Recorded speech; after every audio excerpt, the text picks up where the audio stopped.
Welcome to On the Corner of Main Street, presented by Plaza Hotel and Casino in downtown Las Vegas. Here is Plaza CEO Jonathan Jossel, Gary Vickery, and I'm your host, Lisa Melmed.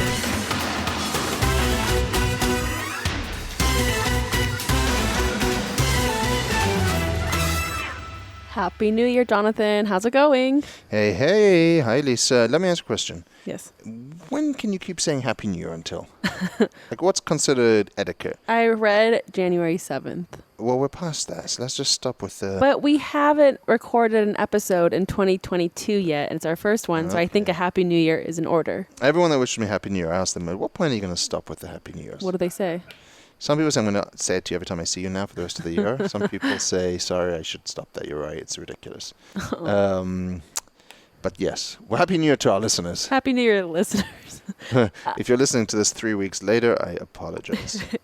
We just had a wild December. We did indeed. We had National Finals Rodeo and New Year's Eve and a bunch of other events. And today we have the guy who puts together the NFRs, the NYEs. The fireworks. All the best events that Las Vegas relies on. Yeah, he's a fascinating guy. Got to know him pretty well and really does some great things for Las Vegas and is very passionate about the things he does. Yeah. And I think we'll hear about that, I'm hoping, coming through. But their fireworks are good. Obviously, they do the Strip, but frankly, downtown is better. And downtown is the best fireworks show. It's at the Plaza, obviously. And it was a success. It was it was touch and go. It was so windy, right? The wind was crazy, although it was last year as well, and we got to do it. I mean, it's really to do with the gusts and some technicalities that the fire department judges, but they let us do the show, and it was a great 7-minute extravaganza, and downtown was busy. You know, it was fun. It was a little deja vu with the new variant from 2020, all of that. Sorry, let's not talk about it. But everyone did well. Everyone was healthy, and we started the new year with a literal bang. Yes. Here's to good things in 2022. And let's bring on our guest. Today we are joined by the president of Las Vegas Events. LVE is responsible for securing signature events like National Finals Rodeo and New Year's Eve, and then ensuring their growth and success. Welcome, Pat Christenson, to On the Corner of Main Street. Good to be at the Plaza and good to be downtown. Thanks for taking the time to join us. My pleasure. How long have you been the president of LVE? That's my 20th year. Wow. 20 years. Is it like a voted position, or is it something that... No, I was hired by the current chair, Bill Macbeth, and a guy named Steve Greathouse, who was with Mandalay Bay at the time. That was 20 years ago. Oh my God! Wow. I'm sure it's changed a lot over the years. We about 2 or 3 months ago we had Steve Hill on the podcast from the LVCVA for the amateur, or even for us. Explain the difference between LVE and LVCVA. Well, the LVCVA is the destination. They're responsible for marketing the destination, obviously operating the convention center. So we work for them, work with them. Their role is they're responsible for the overall visitation and the marketing of visitation. So for the most part, they handle the major events, the Super Bowl, the Pac-12 or football championships, the anything big at the stadium, they do. The signature event, the Las Vegas Events, is a private nonprofit group that was formed to work more efficiently to create events. Mm-hmm. And the difference is that our goal and our mission is to seek events that we can build and grow. So National Finals Rodeo is obviously the template, the best example.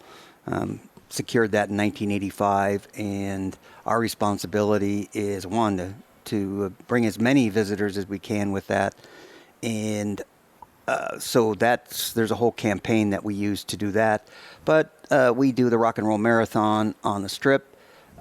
We are responsible for 4 college basketball tournaments, the NBA Summer League, we shoot the fireworks off on New Year's. We don't. That's our role for New Year's. It's LVCVA basically markets the whole weekend, but we are responsible for producing the fireworks show.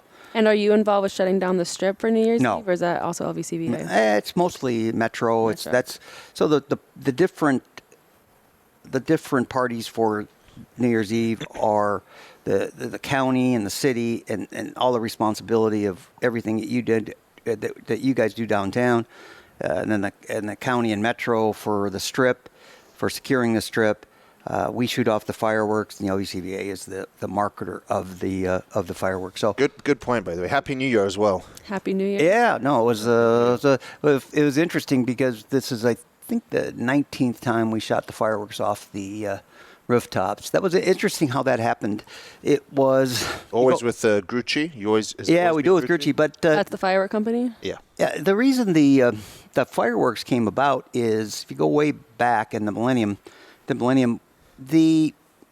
we overcharged. I think everyone, we had some of the biggest acts. That weekend we had Tina Turner. I was at Thomas & Mack at the time. I was the director of Thomas & Mack. We had Tina Turner and Elton John. Wow. You had the Eagles doing 2 dates. You had Barbara Streisand 2 dates. You had Bette Midler. But they were $600-700. Rooms were $1,000 a night. This was in 2000? Yeah, and what that it really it wasn't didn't work out well PR wise for Las Vegas. So the next year we decided to put on a show on the strip with the fireworks. So that's how the fireworks came about. And Were there no fireworks in 2000? no. Wow. The fireworks started then, and it really was it's kind of a make good. It's like let's kind of change this around and give everyone a party versus trying to charge too much. Mm-hmm. And it's worked out very well. I mean that's great because obviously a lot of the stuff we hear is that Vegas has become too expensive and the value's out the window. So that's cool that you guys were thinking like that in 2000. Yeah, the fireworks become a +3. I mean, it just if you're on the strip, there's a different view. Mm-hmm. Probably 500,000 views of the fireworks. If you're anywhere in the valley, it's a different view. If you're anywhere on the strip, you might be looking at 1 or 2 or maybe 3 rooftops. So it's very unique. No one does anything. If you're downtown, like there's only one view. And again, but then you guys, but you guys have your fireworks, and then you have a completely different experience down here on Fremont Street. Mm-hmm. So, Correct, yeah. it's New York has probably got it's just the tradition of New York. But the reason we came up with the moniker America's Party is that's what this is. Right. And it's Was it weird last year? Not because we did fireworks in 2020, and it was pretty controversial. Not controversial, but it was out there because everyone else canceled their shows. Was it weird not having a show on the strip? Now that you've been doing it for so many years, 2020 and 21 was all weird. Yeah, that's true. It was two weird years. Yeah, it really was. Yeah, that's a good point. I don't want to bring up anything, but why is downtown involved in America's Party? Why isn't there more of a cohesion? America's Party is really a brand for the destination. So everybody, it's branding the whole city as the place to come on. I think to Lisa's question, Fremont Street Experience is part of America's Party, even though it's a charged entry. Yeah, it's really a brand. It's really a statement. Mm-hmm. This is Vegas is the place. I think what Lisa's getting at is why doesn't Las Vegas Events pay for the fireworks at the plaza? Okay, all right. Okay, the political part of that I'd like to defer to. Let me think. Different I don't episode? have anyone to defer that. Different episode. That's going to sit. That's going to have to sit out in the air here for a little while. We're going to talk about that later. Okay. That's going to be at the next board meeting you guys have. I'll invite you. You mentioned Super Bowl. Yeah. And of course, we just had the news that Super Bowl 2024 is going to be in Las Vegas. But you said LVCVA focuses on Super Bowl. Yeah, because that is a real large, not only large commitment, but it includes you have to have the whole destination completely involved, 100% buy-in from those. So that's the role of the LVCVA is, and with these big major events, is to work directly with the hotels and with the producers, in this case the NFL, for the NHL All-Star Game or the NFL Draft, all of those, they work directly with the producers to create the show, create the event, and assist wherever they can. I mean, what you've done with NFR during December, one of the deadest months usually, is brilliant, but Super Bowl is usually so busy in Las Vegas. Do you think it's necessary for the... Are we going to be too busy? I think when you look at the Super Bowl, I think what you're going to see is, again, the room, everything's going to be, the demand's going to be so high, and it's so much corporate, so many corporate partners involved with it. It's completely different than the National Finals Rodeo. The fan experience is incredible. They do a great job with that, but it's unique in that it is once. Let's hope we get it at once every 5 years or once every. Oh, you think it could be that frequent? I think the beauty of Las Vegas is there isn't a better place, and I'm not just saying this because I'm impartial, but it's really hard to argue with the 150,000 rooms, the type of rooms we have, the investment in the experiences, not just the room quality, the dining, all of the shows that.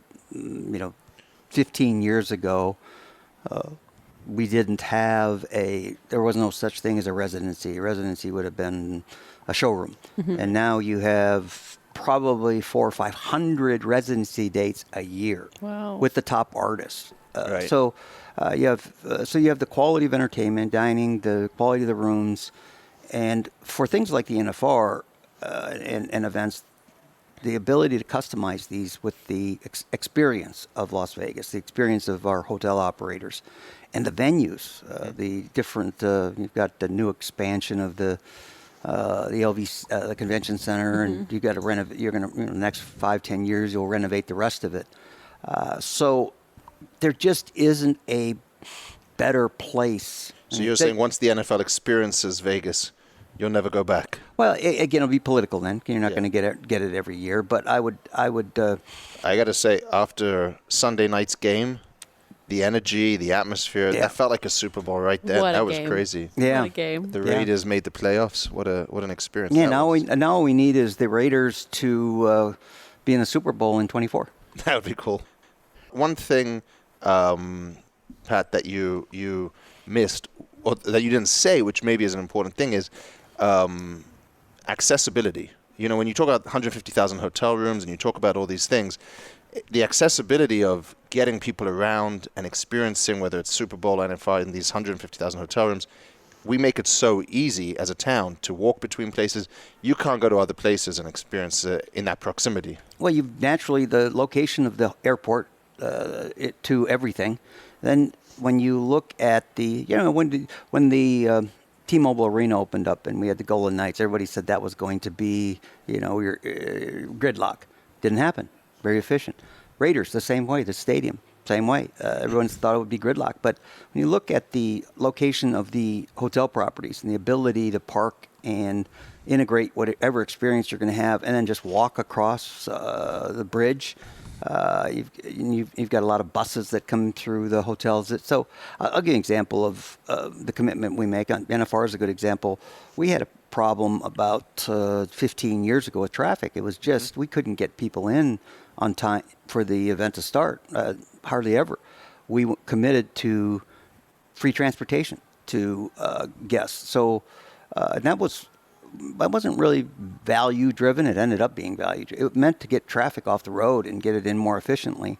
And we have not, since then, we've never had the crowd in. They've always been in by the event time. So, if it's necessary, what this city will do what's necessary to make sure the crowds move. But I think the system that we set up, and even the additional roads that are going to get built, I think you're dead on. I think sorry, continue. No, I just think the traffic, the ability to move people throughout Vegas. You just look at look what's going on with the underground Tesla vehicles. That's what I was about to ask you. Any thoughts on the? Oh, I did it. I went from when the wing opened up, the convention center, I did the ride over. It's not only more efficient, it's tranquil. So you get in a car, and there's no traffic, there's no beeping, there's no guy next to you trying to cut you off. Yeah. It's a ride from one point to the other without any interruption. Right now, it's vehicles, it's cars. Mm-hmm. But when you get to the point where you're doing special events, you'll go to these, they'll increase from, these cars will be like bigger. People movers. Yeah, people. Yeah, but they'll probably be 12. But again, you add that and the ability to move seamlessly. Mm-hmm. No lights, nothing. You're not stopping. So it's not just about the experience for the person that's lucky enough to get a ride.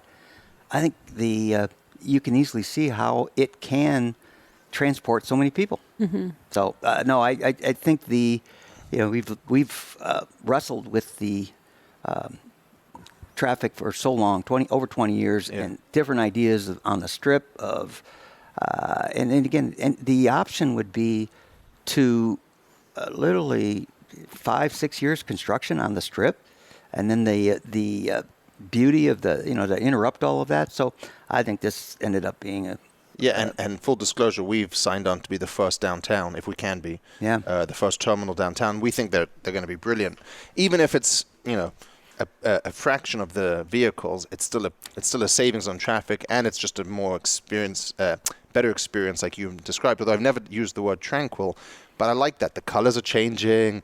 There's background music. It almost is a little tranquil. It's again tranquil because you're used to when you're on the street, beeping horns and stopping, starting. It was just a very tranquil ride, and I only went 2 minutes, 3 minutes. The key, of course, is where the monorail failed is getting it to more places. Yeah. The tunnel's got to get downtown. They got to get to the airport. They got to get to Allegiant Stadium, so you can get that riders the ability to get to different places, not just one side of the strip, which then leaves you with a 20-minute walk to wherever you want to go to. Yeah, but again, you look at this boring technology, you're not looking at a lot of.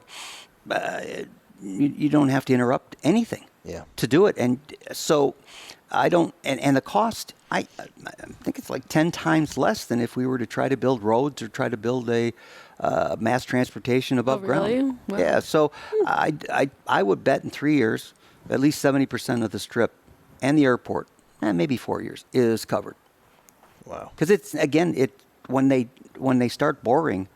I think the hardest and most expensive part of what they do is the above ground building the transportation centers. Yeah. At each once the thing goes, I heard, or maybe they told me, they can do a mile a week. They're just boring along. So it sounds like you're involved in a bit of city planning in your role? No, I stay abreast of it. Okay. Yeah. Are there any other surprising aspects of your career, of your job? That's two real different questions. Job, like day-to-day now, or career? Like, what does an average day look like? I try to stay away from surprises. Yeah? The best I can. This city, I've appreciated the 40-some years I've lived in this city, is waking up. I don't think there's there's not a more visionary city than this. And you look at what we created it's about 15 years where every year when they'd come for the NFR, there'd be another hotel property with a different theme built. So the vision, starting with what Steve Wynn did with the Mirage, and then having everybody jump on board, and then the evolution of that experience to something like Resorts World is just. That's entertaining in itself. Getting up and reading a newspaper in the morning in the city is entertaining.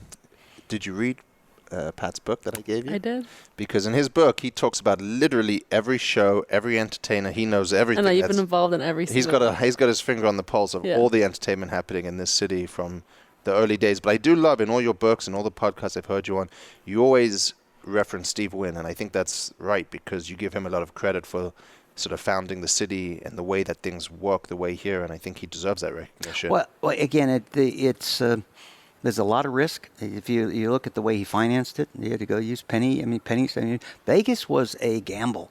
Anybody betting on Vegas except the guy like them. We bet on ourselves. Mm-hmm. But soon after, when you look at Mandalay Bay, then he demonstrated, he proved it, and other properties were built similar. And you look at the financing today, it's same as the rest of the world. You mentioned NFR a few times. Can we talk about it? What is it for people who don't know? Before I moved to Las Vegas, I did not know what it was. What's intriguing about the NFR is I'd argue there's no bigger special event in the world, including the Super Bowl. And I'll preface that by saying, but what's also interesting is that it's so unknown. It's such a niche event. Yeah. But for those that are in that Western lifestyle and that ranching, and even the country fans, that the NFR has evolved from an event where you have 120 contestants that compete in this 2-hour rock and roll event that runs like a machine. Mm-hmm. It's most rodeos will have about 70 rides, and it takes them 3.5 hours. We have 95 rides. We do it in 2 hours. Wow. And so it's really a focus on that contestant, but that contestant spends a full year on the road, comes to the NFR. Now, I'm talking about the top 15 out of maybe 2,000 contestants. In top each 15 specialty field. In each of the events. Yeah. And they are coming here, probably the top 5 are a little over 100,000. But you also have the expense of the whole year. And those, they went to 100 rodeos. Do the math. How many weekends are there in a Every 3 days. So, and what happens there, what's intriguing there is if the way the game, what the contestants have to do is they have to qualify. They have to, first of all, put their own money up to get into every one of these events, except the NFR. There's no entry fee there. Then if they don't qualify in what they call slack in the first rounds, they're literally on the road to the next rodeo, and they had to pay the entry fees. So they have to go through that. They're on the road all year long. The top 15, the top 5 over 100, top 15 might average about 75,000. Mm-hmm. So at the NFR, the prize money is $10 million. So the top 5 will double, maybe triple what they've made all year long in that event. And so I think it started that in '85 when it moved here. Didn't sell out the first couple of years. Third year it did, but it was all. Then it was. Sorry, Pat. Were you involved? Sorry to interrupt you. Were you involved in helping to bring it here? Was it '85? Yes, '85. My first rodeo was the NFR, but I was the assistant director at Thomas & Mack then. I opened Thomas & Mack in 1983. Yeah. And in '85 when it moved here, I remember here's how I was involved. I remember the director then, his name was Dennis Fidfrock, was in Colorado Springs with the bid. It went back. I mean, change is a 4-letter word in the rodeo world. So for them to make this move from Oklahoma City, where it had been for years, and it was selling out, to Vegas was a really big deal. So the vote came down to a 5-5. And they needed a couple more things. I think they called the LVCVA and got a little bit more prize money. But they called, I remember Dennis getting on the phone to me and saying, listen, if we don't charge them at all for the merchandise, meaning typically a building will get 20, 30% of the merchandise. Mm-hmm. Well, if you look at how much merchandise they sell at the rodeo, that's a lot of money. And he asked me, well, what do you think? Should we give in? I said, that's an easy one. Yes.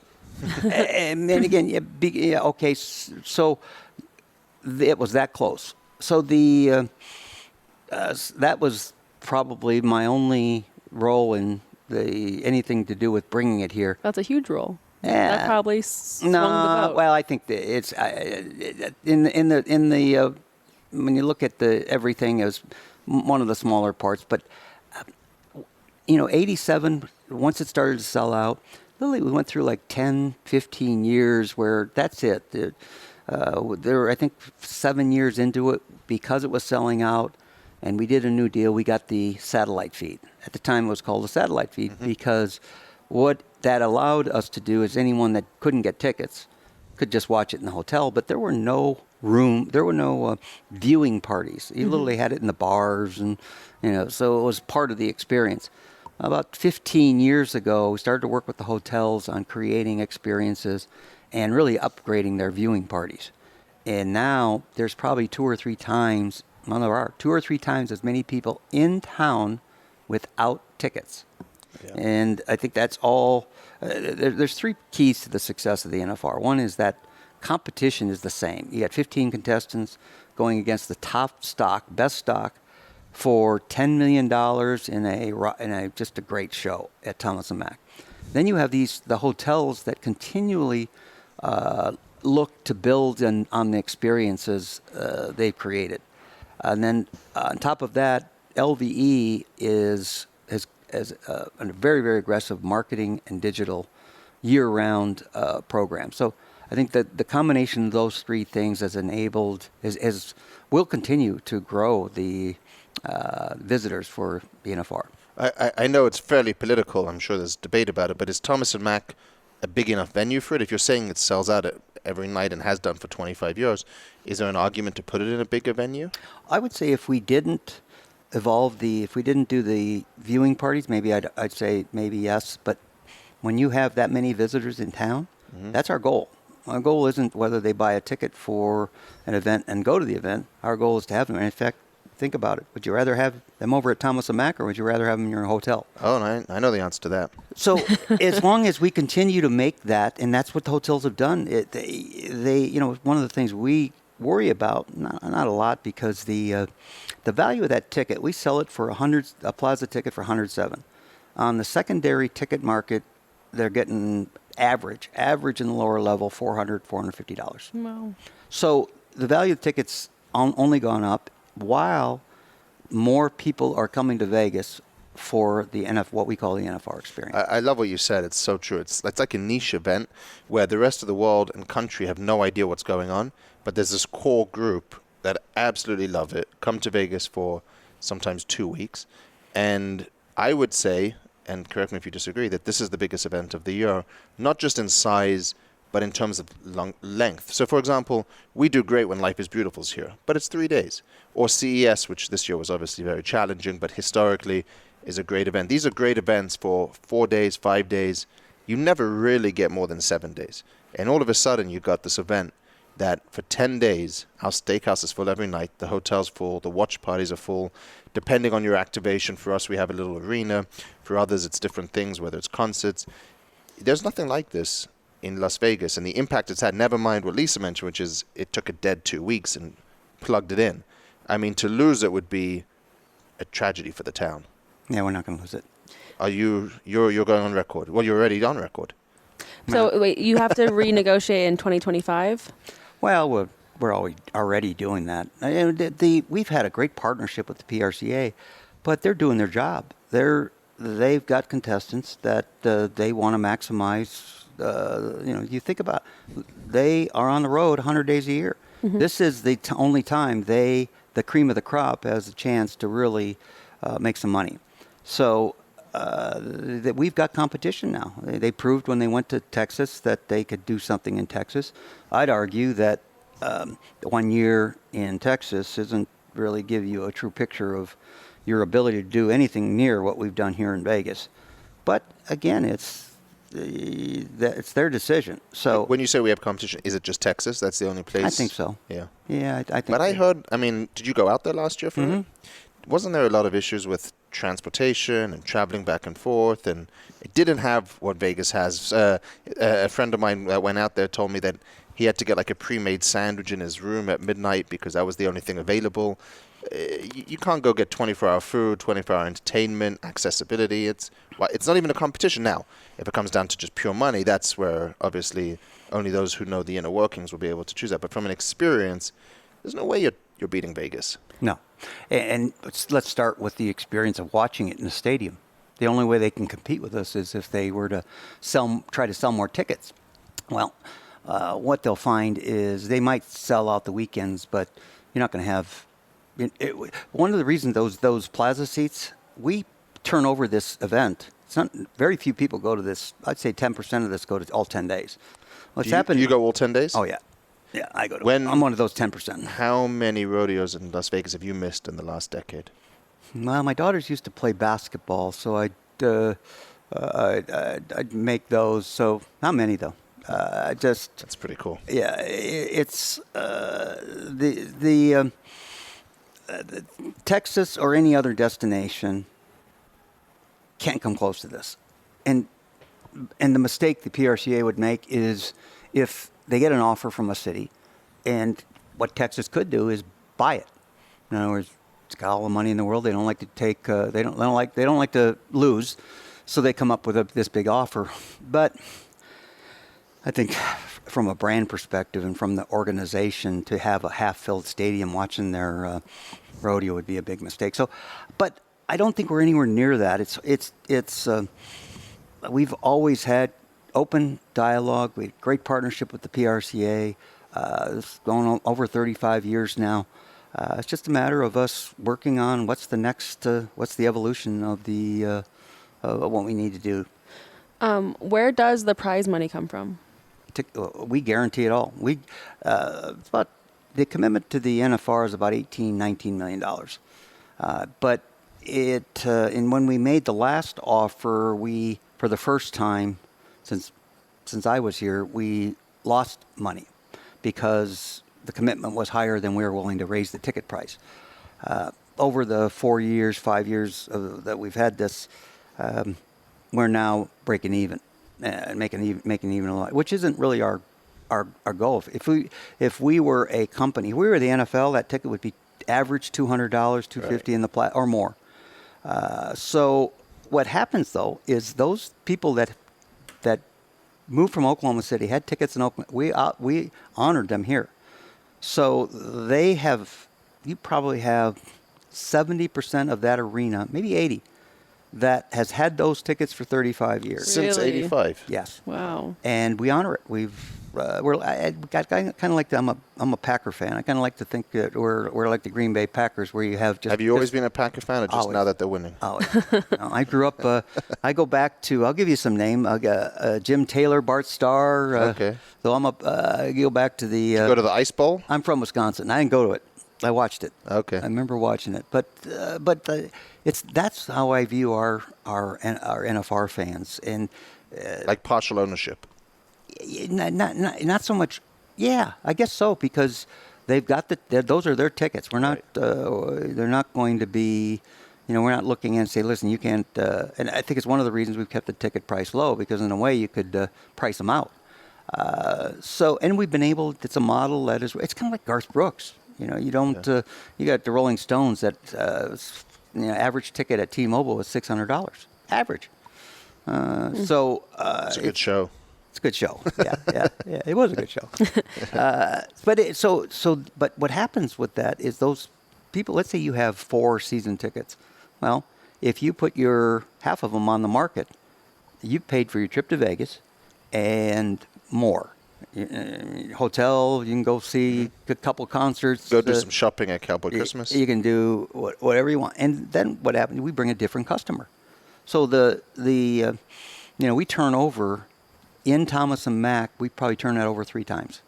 The ticket gets turned over 3 times. So, and that's if you bring in somebody that's here for 10 days versus somebody that's here for 3 or 4, you're looking at a much bigger spend.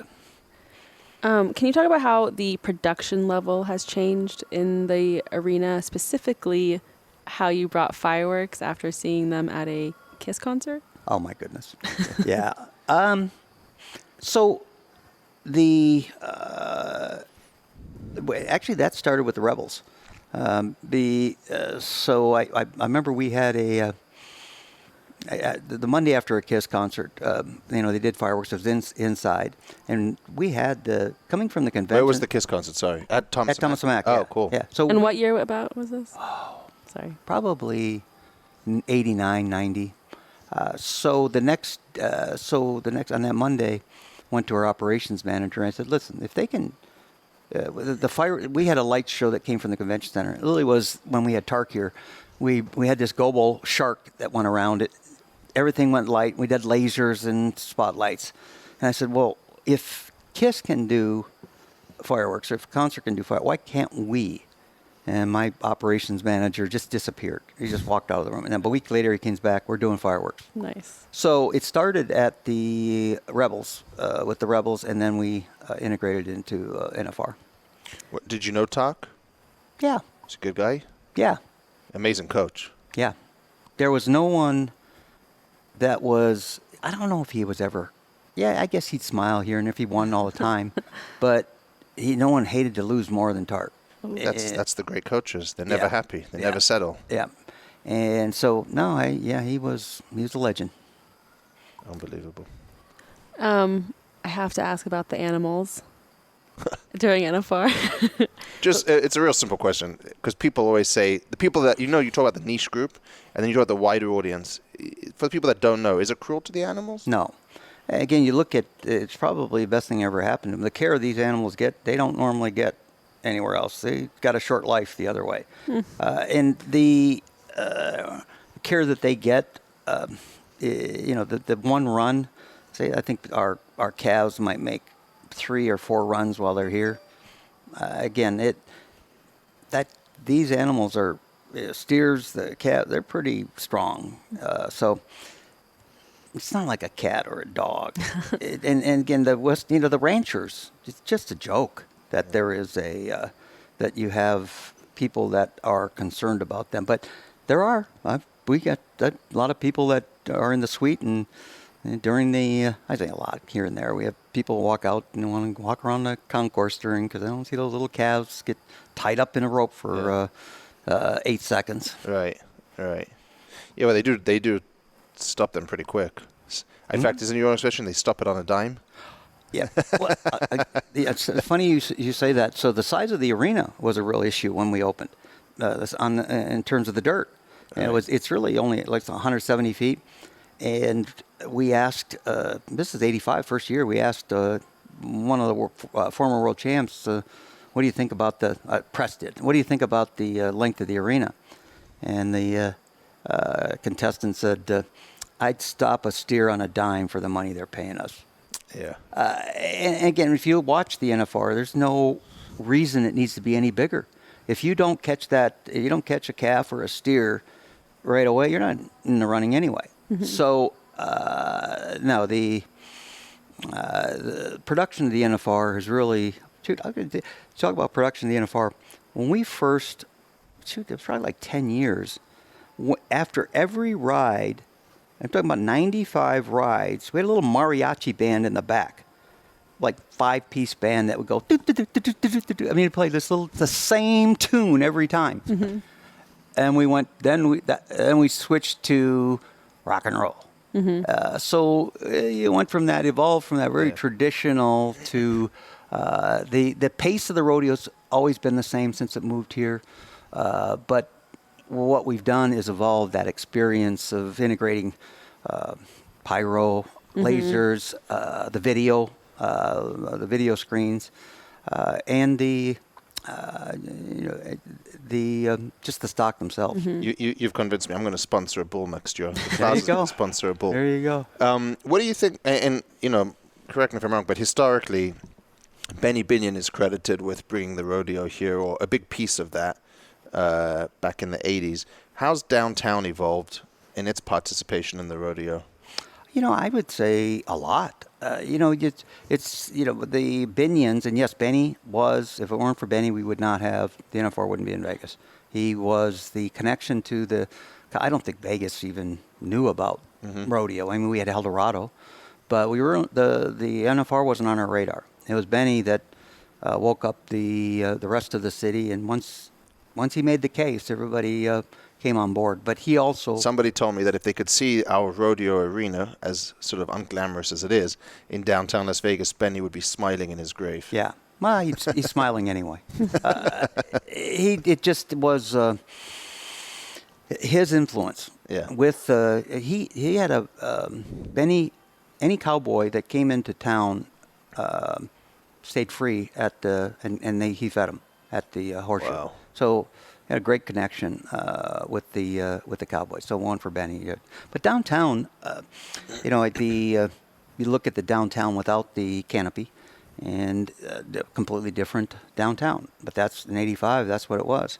And you had I believe it was the Binions, Golden Nugget, Four Queens, maybe one or two other properties. But that was about the same with the rest of the Strip. There weren't a lot of hotels involved with the rodeo till probably 2005 or so. That's when it really started to build. But you look at the one thing that downtown has done, and I think we started this maybe the second year, the hoedown. Yeah. Was I think that's over 30 years old.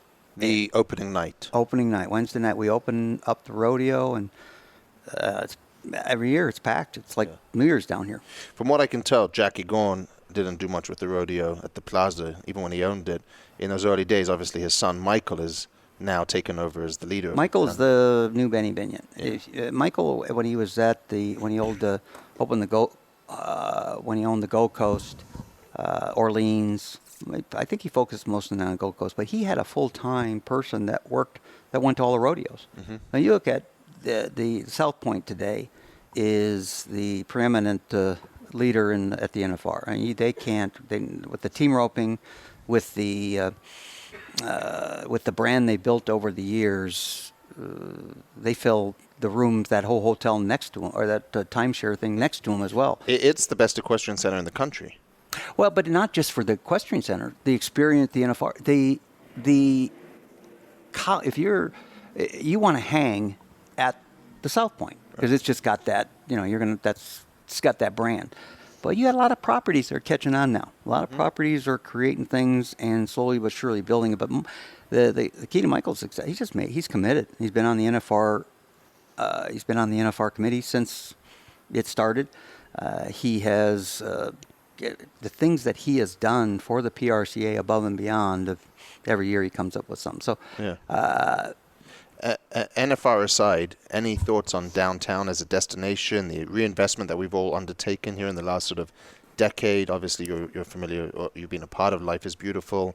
You also have the Downtown Event Center, the venues that have changed downtown, and I believe is a big part of why the neighborhood has evolved so much is because you have all this new entertainment down here, whether it's new bars and restaurants, whether it's new concert venues, whether it's festivals.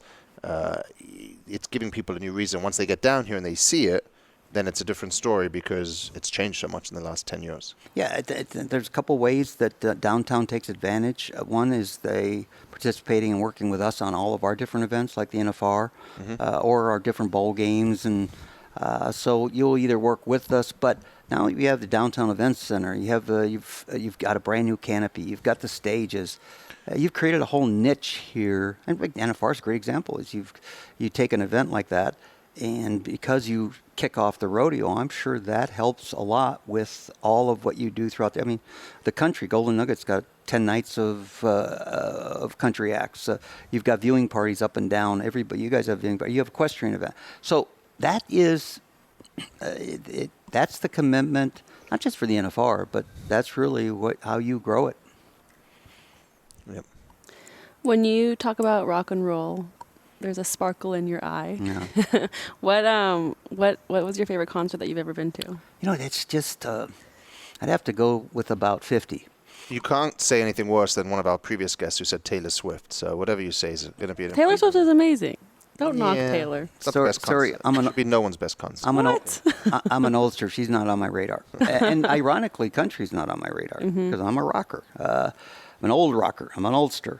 But let me hazard a guess. You two at the old Sam Boyd Stadium with the claw. I wasn't running Sam Boyd Stadium when that tour, so I really liked that. But I'm gonna guess Grateful Dead. Okay, I'm going to give you two scenarios. The 20 years, it was 18 years that I was with Thomas and Mack in the stadium. Did probably 500-600 concerts. But you don't enjoy concerts when you manage concerts. But what was so rewarding, which I love, is just pulling it off. And I would have to tell you, from that perspective, Grateful Dead was my favorite. Not because you read the book. Not because I'm a deadhead, but we spent 5-6 years chasing them, and we thought we were just trying to get them in Thomas and Mack. And finally, they came out and looked at the stadium and said, "Oh, wait a minute, 8 miles east, no problems with neighbors. The mountains, and sure enough, we sold out. I think we sold out 5 straight years. The last year we did like 140,000 over the 3 days, and that was a big chunk of money for UNLV. That we made a lot of money with, which was our job. The uniqueness of Thomas and Mack and the stadium, unlike many other college venues, is they generated revenue for the athletic department. There's no other any venue in the country is an expense. Right. It's not a revenue. It's not a profit center. So that was. You were at Thomas and Mack for how many years? I opened it in '83 with. I was the assistant. Left in 2001, so 18 years. And you did 500 concerts, because everyone associates it with basketball, but it was the venue for Las Vegas at that time, because we didn't have any of the arenas and showrooms that we now have. Is that basically? So when Thomas and Mack opened, there were 2 venues here. There was the Convention Center, 7,500 seats, and the Aladdin. That was it. And so we really didn't get many tours. We didn't get much. The Aladdin is in the place that's now Planet Hollywood? Yes. Okay. Yeah, and there was a 7,000 seat theater there. Well, this is an 18,000 seat. In our first year, we did 24 concerts. And we did Disney on Ice. We did truck pulls. Then we ended up with the NFR. So when I left there, between the stadium, the arena, and Cox Pavilion, we're probably doing about 180 events a year. Wow. So but that was the model, which was so different, was this not only paid for itself, the venue not only paid for itself, but it generated money for the athletic department. Are you at all worried that there's too many venues now between T-Mobile, Allegiant? I mean, you got Allegiant Stadium, you got T-Mobile, plus you got Resorts World, Caesars. Everyone's got a venue at this point. I mean, MGM, the Grand Garden.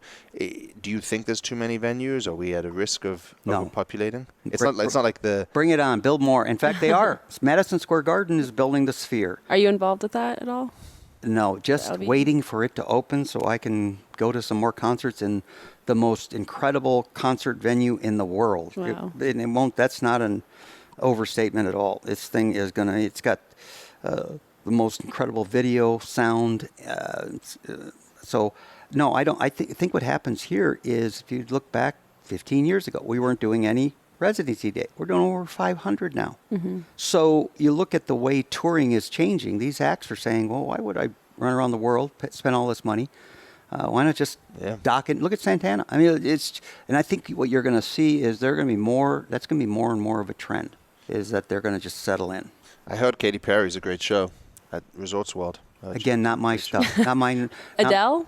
I would go see Adele, but I wouldn't spend the kind of money they want for that's a lot of money. Yeah. Pat, tell them who you are and you want a ticket. This is Vegas. Yeah. This is Vegas. It's funny, because I kind of dropped the hint, and it really wasn't. I said, I had somebody from AEG in the suite for the thing. I said, God, I'd really like to see. And he kind of goes, that ain't going to happen, buddy. and because of that, when you look at it, probably, I don't know, I think they're selling like $400 or $500 tickets, but go to the secondary market, they're probably a couple thousand. Yeah. So, and again, I just think I love her music, but not as much as a Jackson Browne, or I've got a lot of acts ahead of that on my list before her. I'm glad to hear you speak so positively about the Sphere, because a lot of people are sort of concerned about too many venues, but I'm with you. I think it's going to be a game changer. The experience in there is going to be revolutionary, and obviously MSG, Madison Square Garden, they know how to promote and book, and it's going to be any show you have seen, you will go see again, because the venue will make it. The venue will sell tickets itself. Yeah. No venue can say that. I mean, yeah, there's a lot of venues that are better, but the experience of seeing it in this venue versus any other, if you enjoy music, if you enjoy anything, that is worth the price itself. Yeah, I agree with you. Isn't there the famous article in Time magazine where on the front page says, "Is Vegas overbuilt?" in like 1950 or 1960? Oh, yeah. And I think it's the same with the arenas. If you look at the growth of venues, they're responsible for the growth of Vegas. That growth of entertainment, of live music, is a big part of what we have used to grow. What do you think's next for Las Vegas? The Sphere? Mm-hmm. No. I think the Fontainebleau is going to open, and it's going to have a 4,000 or 5,000 seat venue too. I think you're going to see live music continue to grow. I think it's going to be good competition for everybody. But all of that is going to the collective experience of Vegas as it evolves with live music, with the new convention facilities. I mean, Caesars has a new convention facility, the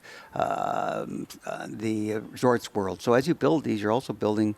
So every piece, restaurants, conventions, entertainment venues. You got T-Mobile. You've got Allegiant. We are in a place where once we get through COVID, I think there'll be a major growing spurt here in this city. I agree with you. Bet on Vegas. Bet on Vegas. Thank you, Pat. Appreciate your time and You're welcome. Your insight and everything you do to help promote the city. It's every event you mentioned is something that's on our radar and very important to us and our business. And like you said, as we come out of COVID, these are going to be even more important as people want to get back here and experience these things. And they will. Are you on social media? Can people follow you? Yeah. Yes. I mean, if you say it like that, probably not. Well, For Las Vegas events? Las Vegas events. We are. I'm on LinkedIn. I'm on. Got a Facebook, but I'm more of a. I kind of watch it. I don't have time. Yeah. I just. It's a commitment. You start down that rabbit hole, so I keep an eye on it, but I wouldn't say I actively participate. Las Vegas events. But if anyone wants to read the history of Vegas and entertainment and venues and concerts and festivals, you got to get Pat's book. Rock Vegas on Amazon. Rock Vegas. Strongly recommend it. Great book. Thank you so much for joining us today. We really appreciate speaking with you. You're welcome. We'll be back again soon, but in the meantime, please rate, review, and subscribe. Tell your friends about On the Corner of Main Street, and of course, follow us on social. On Twitter and Instagram, it's @PlazaPod, and on Facebook, find us @Plaza Podcast. Or go right to the top and tweet Jonathan @JonathanJossel. We'll see you next time from right here on the corner of Main Street.